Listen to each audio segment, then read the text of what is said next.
kannski byrjar að segja mér hvort þú munir eftir þegar þú byrjaði bara fyrsta æfingin, ever. Nei, ég get nú ekki sagt það, ég man bara... En svo yngri flokkana? Já, ég bara, ég er unni mann eftir því bara þegar ég var yngri, maður var alltaf í fótbolta. Elti pappa mikið, hann var að þjálfa þarna, bæði yngri flokka og svo eitthvað meistaraflokk þarna til skamms tíma og ég held ég færi bara nánast allar æfingar með honum, svona aðalega að sækja bolta bara og annað og svo fekk maður stundum að taka eitt og eitt skot, en svona eftir því sem maður var aðeins eldri, en svo var bara alltaf mikið að vera að leika sér í fótbolta þessu milli, bara svona frítíma og annað sko. Nei, ég get ekki sagt að ég muni eftir því að byrja að máta æfingar eitthvað sérstaklega sko. En þú varst í Keflavík alla yngri flokkana, eða ekki? Jú, bara alveg upp í meistaraflokk. Eitthvað svona minnistættu af þessum tíma? Já, við vorum alveg þokkalegur árgangur sem að vorum þegar við vorum yngri og náðum alveg að gera svona nokkuð skemmtileg mót, bæði út í Eyjum sem þá Tommamótið eða Shell-mótið og eins á Akureyri sem er svona stór mót í dag fyrir þessa yngstu og svo líka bara í yngri flokkunum. Við fórum í úrslitaleik í Íslandsmótinu í 5. flokki, í 3. flokki, bikarúrslit í 2. flokki og það var alveg mjög gaman og vorum oft að spila bara þrælskemmtilega leiki sem að svona margir að leika sem að mann eftir sko. Þessi strákar sem þú hefur verið að æfa með, er þetta einhverju félagar í dag eða samskiptum við fólk? Já, maður hittir sumaðar oftar en aðra en það er alveg haldist tenging og maður hittir það á bæði kannski gegnum vinnu eða bara á leikjum eða bara út í bæ. Það var alltaf að stoppa og spjalla og hlið sko, tengingin hefur haldist. En svo eldustu og kemst upp í meistaraflokk og byrjaði strax að gera góða hluti þar? Ég veit ekki hvort ég góða hluti, það eru eitthvað aðra dæmi það, en við vorum alveg 3-4 sem að fáum tækifæri svolítið ungir, bara nánast beint bara í kringum 17 ára og í rauninni fyrsta árið mitt sem ég er einhverju viti viðlandi meistaraflokk, þá förum við bikarúrslit 97 og ég er svona hálft tímabili þá er ég komin inn í byrjunarliðið og þannig að eitthvað hefur maður að gera rétt en svona ef maður fær í tölfarið og annað þá var hún kannski ekkert merkileg, það var maður var að spila kant þá og við vorum svolítið varnarsinna liðið á þessum tíma og þannig að það var ekki mikið mörk eða kannski mikið sóknarleik, meira svona skyndisóknir, vorum með Haukinga á þeim tíma mjög fljótan frammi og en við stóðum við allavega urðu bikarmeistarar, þannig að eitthvað gerðu þau rétt. En svo fórstu nú að færa það framar? Já, það var alveg fyrsta árin, var þetta svona svolítið verið að róta. Maður var annarkvort fremstur, jafnvel út á kanti og svo var svona jafnvel skiptbari mjög leik og annað og þannig að þetta svona jafngilti því nánast svona eftir því sem að við urðum kannski var lítið betri, þá urðu þessir kantmenn hjá okkur, þeir urðu eiginlega bara sóknarmenn líka. Þannig að það svona, það má alveg segja að við fjölguðum bara í rauninni sóknarmennum, þannig að það voru fleiri sem tóku þátt. Þannig að fóruð því að vera varnarsinna liðið bara í sóknarlið? Já, það má eiginlega segja það. Við vorum alveg, við föllum deild 2002 föllum við og svo þegar við komum upp þá byrjum við í rauninni á verður meira svona sóknarþengjandi lið og svona kannski sóknarleikurinn var svona meira aðalsmerki heldur en það sem hafði verið á undan, kannski mjög sterkt varnarlið og annað en þannig að sóknarleikurinn var búinn að bætast við. Þannig að við vorum orðnir bara ansi öflugir á þessum tíma.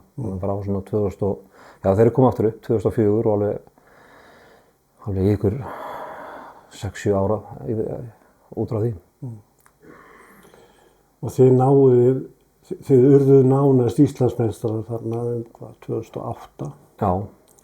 Hársbreidd frá því? Hársbreidd frá því. Þetta er alveg, við erum nýlega 2004 og verðum bikarmeistarar þá. Við komumst í Evrópukeppni 2005. Verðum bikarmeistarar aftur 2006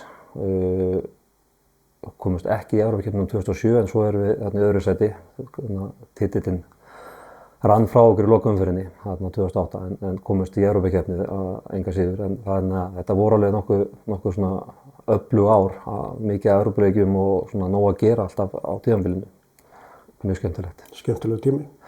Já, mjög skemmtilegu tími og vorum hérna alveg þó nokkuð margir sem að tökum eiginlega þátt í þessu öllu saman. Alveg frá 2000 og þá voru hérna, ég erlendis 2003 en þeir sem koma upp með liðið 2003 og eru svona hófu uppbygginguna í rauninni, þeir voru ansi lengi, þannig að þetta var mikill kjarni sem náði eiginlega að taka þátt í öllum þessum árum sem var í rauninni bara hrikalega gaman. Hvað svona stendur upp úr á þessum gullárum? Getur þú sagt mér það? Einhverja skemmtilegri stundir en aðrar? Já, sem stendur upp úr náttúrulega sko fyrir mér finnst bikarúrslitaleikurinn á móti KR 2006 að mér fannst hann alveg geggjaður, bara í rauninni það liggur svona lögðumæla grunna, svo við áttum líka alveg svakalega flottan leik í undanúrslitum móti Víkingum og við vorum einmitt að ræða bara daginn eða nokkrir að þegar við fórum inn á bikarúrslitaleik 2006 að það hvarfla aldrei að okkur að við varum að fara að tapa einhvern veginn. Við vorum einhvern veginn bara alveg fáránlega sigurvissir fyrir leikinn, við bara vissum einhvern veginn að við varum að fara að vinna. Sem var svona eftir að aukja að þetta var hörku KR-lið en við áttum bara hrikalega flottan leik þá og unnum á svona nokkuð sannfærandi.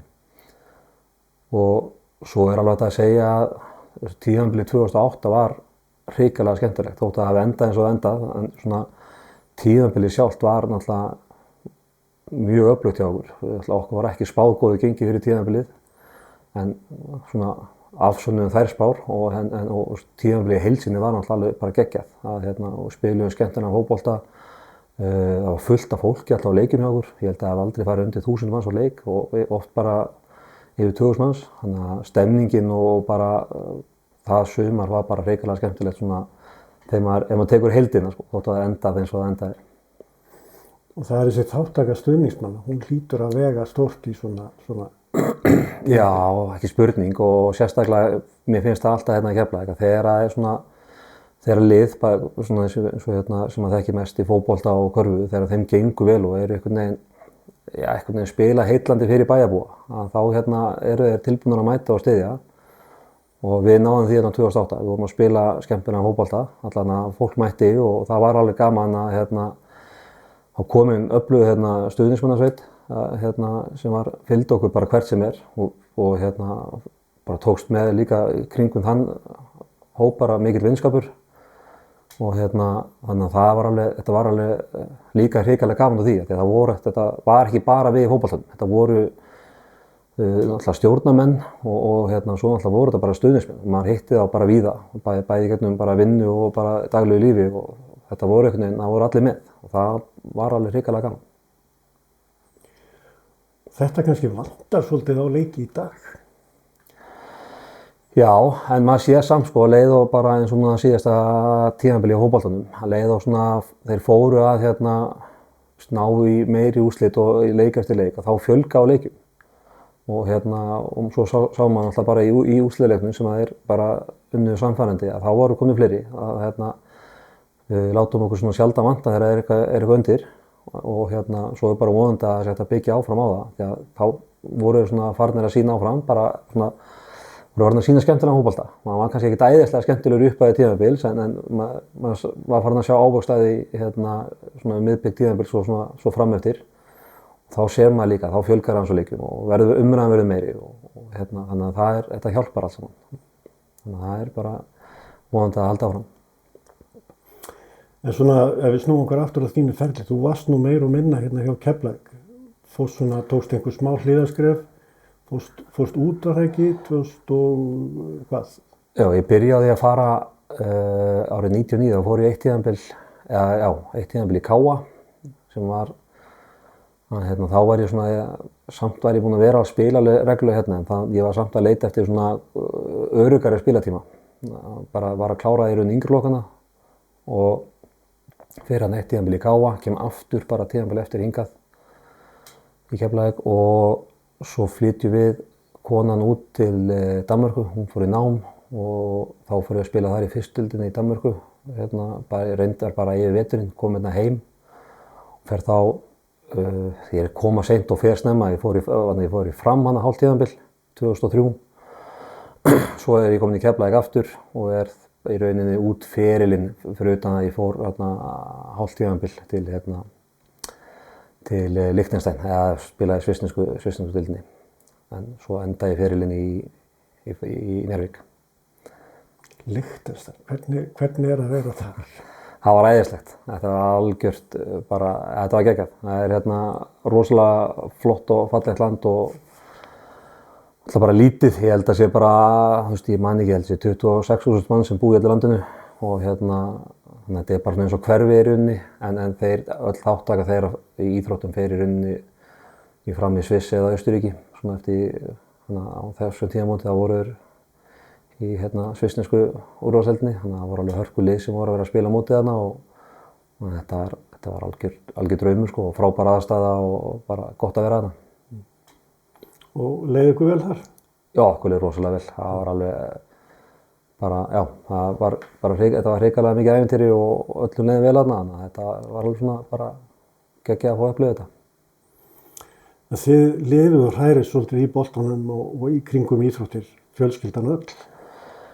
Já, það má nú alveg segja það sko, við erum svona einhvern veginn alltaf eitthvað viðlóðandi eða nálagt eða eitthvað staðar hana og það bara, ég held að maður losna aldrei við það, ekki það maður sé að reyna eitthvað að losna við það bara hrikalega gaman að vera einhvern veginn svona í kringum þetta og maður reynir eins og maður getur og hefur tíma til.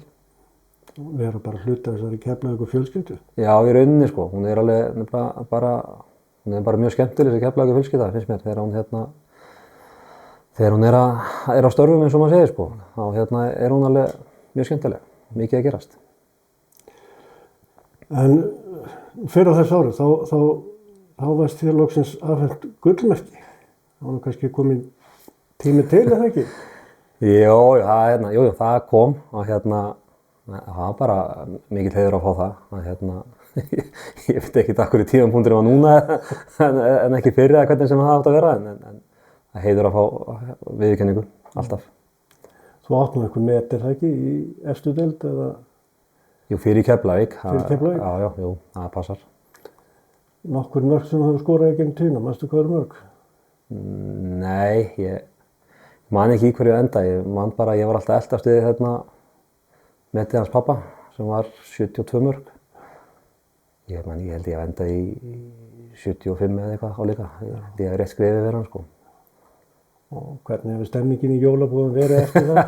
Hún er búin að vera alveg fín sko, þetta var gaman að ná þessu, þegar maður svona sá á einhverjum tíðamóti að þetta var möguleiki, það var kannski ekki alveg að spá í þessu fyrst þegar maður skoraði fyrsta markið eða eitthvað álíka, en þegar maður sá þetta var orðið svona, þetta gæti gerst á þessu tíðanbili, en það er líklega þá það var gaman að því og ég held að hann sé alveg bara stoltar af því gamli sko, að maður hafi tekið metið.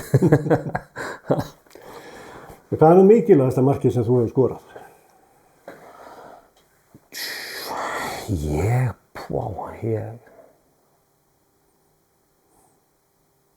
Ég veit það ekki. Ekkert sem ég man eftir svona eitthvað þannig sko. Þau vegu öll svipað? Nei, alltaf ykkur mörk sem alltaf hafa mögulega talið kannski til sigurs og gefið 3 stig eða 3 mikilvæg stig eða eitthvað en ekkert sem ég man eftir svona eitthvað í augnablikinu sko en ég man bara, mér fannst alltaf alveg ógeðslega gaman að skora á móti KR. Það var einhvern veginn, ég veit ekki af hverju, það var einhvern veginn alveg, fannst það ógeðslega gaman að spila á móti KR og einhvern veginn fannst mér ég bara skemmtilegast að skora á móti þeim, þannig að maður verður ekki bara að segja KR-mörkin sko. Það finnst öllum gaman að vinna KR. Já, ég held það. En hvernig spáir svona Keflavíkurliðinu í efstu deild á næsta ári? Ég held að þetta verður alveg strembið, en ég held að þeir ná að halda sætinu sínu. Ég held að það náttúrulega verður bara aðalmarkmið að ná að halda sætinu sínu deildinni og svo náttúrulega bara byggja ofan á það. Þú veist, maður sá bara í rauninni eins og með Vestra, þú veist, þetta er svona þeir eru að fara niður eftir 2 tímabil og Afturelding er að fara beint niður og þetta eru þau lið sem voru 1 og 2 árum undan okkur að fara upp. Þannig að við Keflavíkar bara að læra hvað þurfum við að gera til þess að fara ekki í sömu leið. Getum samt að hluta til fara í sömu leið á vestri, væri gaman að þeir eru ná í bikartitil og það væri geðveikt að komast eitthvað áfram með því. En ég held að lykillinn er að halda sér uppi og búa til bara frábæra heild og í rauninni búa til Keflavíkur lið sem liðum finnst ekki æðislegt að koma hingað, það fannst það ekki og bara ef við náum því aftur þá getur heimavöllurinn talið vel. Ég hef alveg trú á okkar mönnum sem eru í brúnni í okkur að ná að búa þetta til. Það sem þú ert nú mikil svona áhugamaður fótbolta, þá fylgistu vel með ensku deildinni eða ekki? Jó. Þú átt lið þar sem heldur sérstaklega mikið upp á það ekki? Jú, ég held með svokallaða púlari, lið og púl. Þú ert púlari, já. Og hvernig, það er nú búið að vera góð sem tíð hjá ykkur síðustu ár en ekki alveg eins gott í ár? Nei, það er ekki framan af, það er svona núna fram á tímabilið en það er ennþá mikið eftir. Þetta er oft fljótt að breytast. Þannig að ég held að þetta verði nú allt í lagi þegar uppi er staðið. Ég sef alveg rólegur, ég er ekki alveg þar að þetta skemmi fyrir mér stemninguna, fylgist bara vel með. Hver heldur verið Englandsmeistarar? Ég held að Arsenal taki þetta, ef ekki þá held ég að City taki þetta bara, ef Arsenal dettur í að klúra þessu, þetta er svona fyrir þá að klúra held ég bara. Þeir hafa nú oftar en einu sinni verið efstir árum mót, Já, þeir hafa allt núna á einhvern veginn lítið rosalega lút en svo er þetta oft þessi frá miðjum desember og fram í svona miðjan febrúar sem margir hluti gerast. Þannig að það verður fróðlegt að sjá það. Þannig að við sjáum hversu mikil spámaður þú ert. Já. Þú spáðar Arsenal Englandsmeistaratitli og Keflavík jafnvel bikarmeistaratitli. Já, það styðst að leina titli eða bikarinn. Ég man ekki, ég held að þeir þurfi að vinna 5 leiki eða 4 leiki, þá eru komnir með bikarinn og í Evrópukeppni. Þannig að það er ekkert ógerlegt. Þannig að það þarf að vera heppni og annað og svoleiðis, en ég bara Keflavík hefur oft einhvern veginn komið óvart í bikarkeppni, náða myndi einhverja stemningu þar innan liðsins og akkur ekki. Þeir hafa nú verið að gæla við þetta síðustu 2 árin, það er slegið út svona alveg stærri lið og þannig að okkur ekki bara halda áfram að gera það. Já, það bara kemur ekkert óvart En þá komum við aftur bara að liðum finnst ekkert þægilegt að koma hingað til Keflavíkur, það er alveg rétt. En hvernig finnst þér ekki aðeins með aðstöðumálin hérna, stúkun og annað, ekki komið tími svolítið að fara að hressa upp á þetta? Þetta hafi ekki áhrif líka á mætingu stuðningsmanna á leiki? Jú, alveg klárlega. Það er einhvern veginn svona, við erum búin að sitja eftir. Við erum ekki búin að ná að halda áfram að gera þetta að upplifu, eða skemmtilegri upplifun að koma á völlin. Það er svona, það þarf alltaf að gera eitthvað, það má ekki sitja bara og gera ekki neitt í mörg ár og alltaf síðan að gera allt í einu. Þannig að mér finnst það er fullt af fólki að reyna að gera stemningun á leikinu með okkur vantar aðeins með aðstöðuna og svoleiðis. Og þannig að vonandi, maður er alltaf að sjá okkur hugmyndir og eitthvað þannig að vonandi einhvern tíma verður eitthvað að veruleika. En svo að sama skapið þá finnst mér stundum bara að það eru aðrir sem er að sjá þetta. Það eru kannski einhverjir stjórnarmenn eða eitthvað og svona en mér finnst að við getum líka kannski þeir sem eru, maður er ofta að heyra þetta frá aðilum sem að hugsa, þið eru að fara eitthvað í hináttina. Bara hvað getum við gert með aðstöðuna sem að við erum með? Bara þurfum kannski aðeins að hugsa út úr í boxið og annað og maður er oft Kjartan Másson, hann held ég að sé sá maður sem hafi hugsað hvað mest út úr í boxið með bara alls konar. Hann bara lét liðin á sínum tíma, til margar sögur á hann að láta íta bílum og annað, en þegar hann var með okkur í Keflavík hann fór með okkur í aerobik bara í pallatíma. Hann fór með okkur í box og hann lét okkur hlaupa upp í hesthús og annað. Hann var alltaf að finna eitthvað öðruvísi. Og þannig að það var kannski bara að fara að hugsa hvað er í boði hérna, hvað er þetta að nýta aðstöðun í. Ég man að minn að Þorvaldur Örlygs, hann lét liðin frá Sundavíku. Bara, það var svona partur og annað og Kristján Guðmunds, hann lét okkur svona fækkaði æfingum og útihlaupum og hann fór með okkur þá upp á Ásbrú, íþróttahúsið þar. Þar vorum við í bandi og körfubolta. Og þetta, ég held að stundum þarf bara að finna ykkur aðra leiðir og finna hvaða tækifæri höfum við í staðinn fyrir að kannski að einblína of mikið á það hvað vantar. Það er fullt af öðru og það er hægt að bara, hvernig geta menn nota sér það, brotið upp hversdagsleikann og gert eitthvað annað,